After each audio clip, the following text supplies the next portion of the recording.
Hey everybody, it's Taylor with Boydston Grove, and today we're going to show you how to make these one-of-a-kind bedside tables with touch lighting and a hidden phone charger. Let's get into it. Now, as you can tell in the video, this project has spanned over a lengthy period of time in which the plans have changed multiple times. Most of this I kind of just played by ear. I cut down some 1/2-inch plywood to use for the backs of the bedside tables. Then I used our X-carve to carve a pattern on the surface.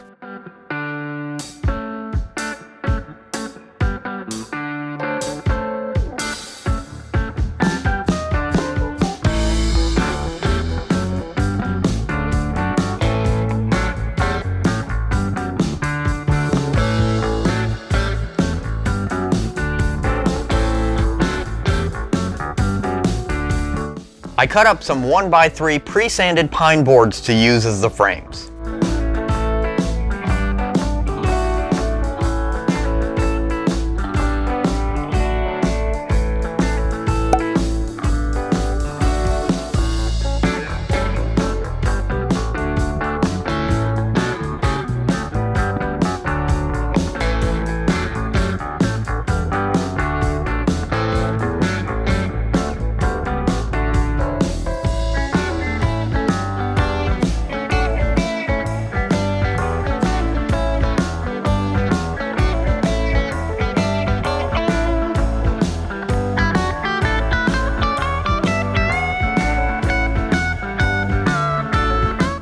I used some leftover pine cutoffs to hold the back panels in place.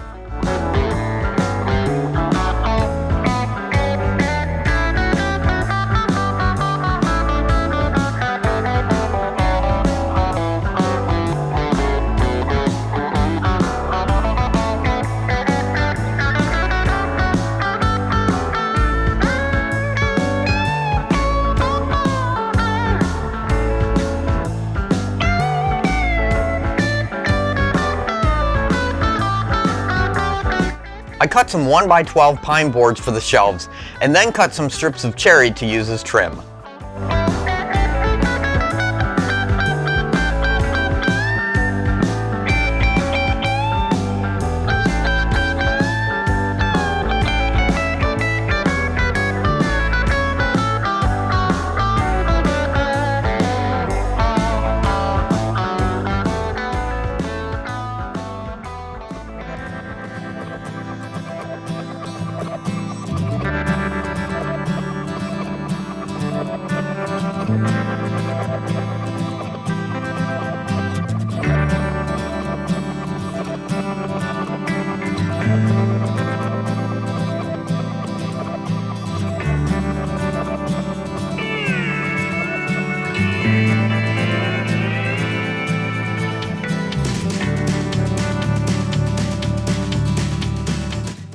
My wife's side table is going to include a built-in phone charger.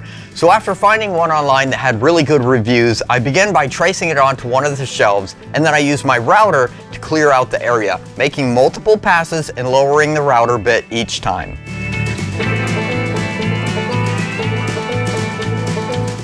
Then this happened.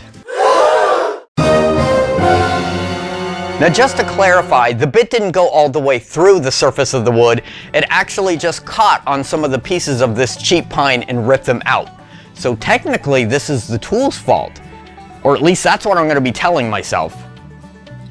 Fortunately, we keep a lot of veneer on hand to repair furniture, so I cut a few pieces and layered them inside the cutout, giving me a surface to glue the torn out pieces onto.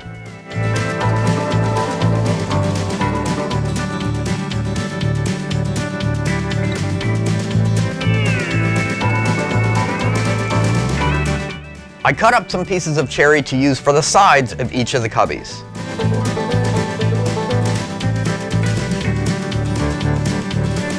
After applying some wood putty, I sanded everything down.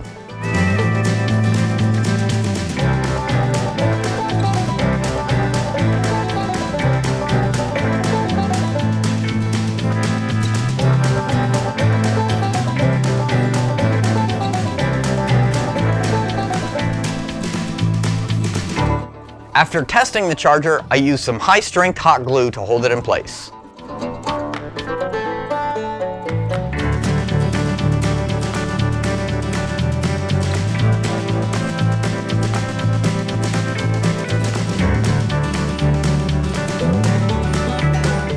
My plan was to put pocket holes in each of the sides of the cubbies and use my angle bit holder to attach the tops and bottoms. But my angle bit holder ended up being a 1/4 inch too tall with the bit in it and wasn't able to work. Planning ahead.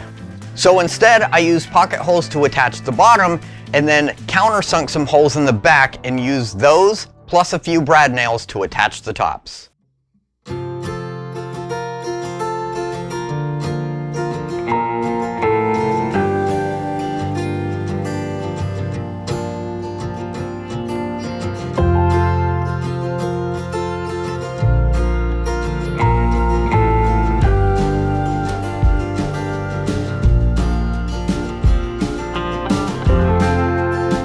Before moving further, I cut some French cleats and attached one side to the back of each bedside table using pocket holes.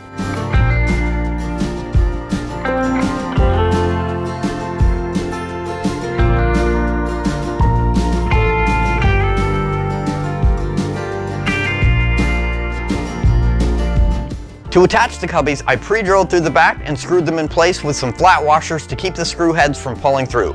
I mean, it's not like we're going to be standing on these or anything. Or will we?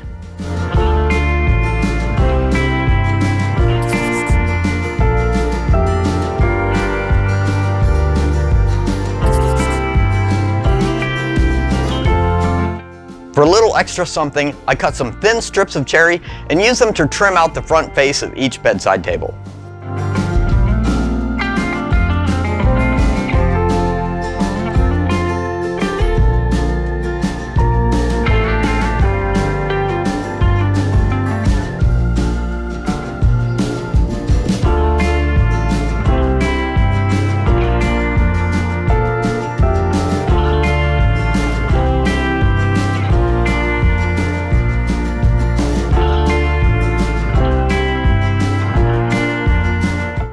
Now the original plan was to apply a clear finish to these bedside tables so they would be two-tone, but Christina decided she would rather have them one cohesive color, so she set about the task to make the white pine match the red cherry. Good luck with that. Now if I had been aware that this was the plan from the beginning, I would have just made the bedside tables out of one species of wood. Such is life. We picked up a few lamps from IKEA a while back to use for this project. I started by disassembling them to be able to run the wires through the back and then put them back together. I purchased some touchpads to control the lights. I will not be leaving a link in the description because I'm not really happy with them. Fortunately, they just plug in, so they're easy to replace.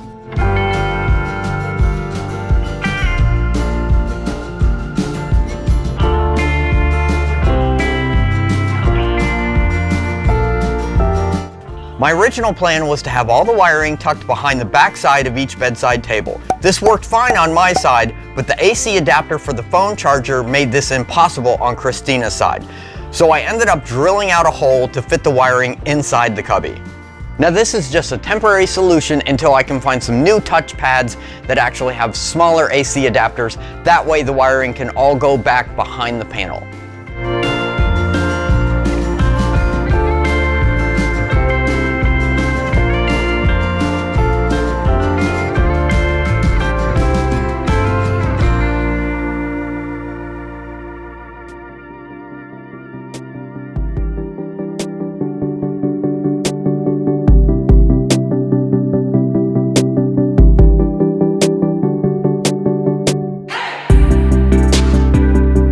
Alright, our bedside tables are finished, and as you saw in the video, we hit quite a few snags on this. Number one, I really messed up on the hidden phone charger. The blemishes actually, I think the stain actually made the blemishes pop a little bit more, so it's even more visible. But I kind of consider this a prototype. I would like to someday remake these in some really nice wood and leave them natural. So this was a good way to just figure out exactly what I want to do for next time. Despite how it looks, the phone charger actually works really well even when my wife has the case on her phone. It still picks it up through that. I'll make sure to leave a link to this phone charger in the description below. Like I said before, I'm not too fond of the touch lighting system that I added to this. They're just some cheap things that I bought off of Amazon. I want to get something that's a little bit nicer, and maybe that the actual touch button is a little bit flatter and the adapter is smaller, so I can go ahead and move all the plugs and the wiring back to the back panel like I originally intended.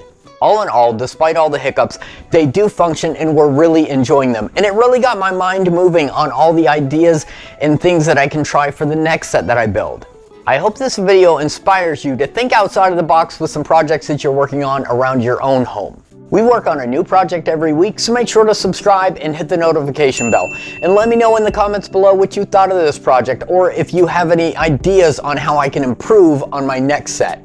Thank you very much for watching, be safe, and have a great day.